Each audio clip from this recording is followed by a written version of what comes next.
7 failed. Our business reporter Joe Lynham is here. So I guess the key question is, how stressful were the stress tests? They were stressful, but not very stressful.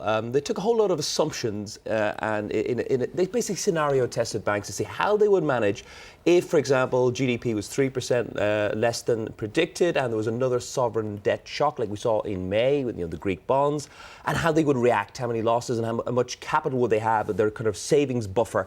Would it dip below a certain 6% level? And as you say, 7 banks failed and the rest passed. And a lot of people say they weren't really stressful enough. For example, they assumed that no country, especially Greece, would default on any of their repayments. Now, that is a big assumption. In fact, very few of the markets would believe that assumption at all. OK, so what are they saying then? What's the reaction?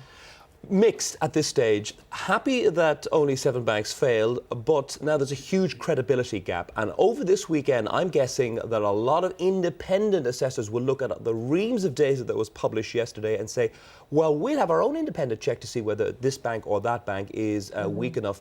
I think the next interesting bit is that countries, not the ones that failed, but the next tranche, the kind of 7 or 8 that nearly failed, including a large German bank called Postbank and allied Irish banks, AIB. They also just about scraped through.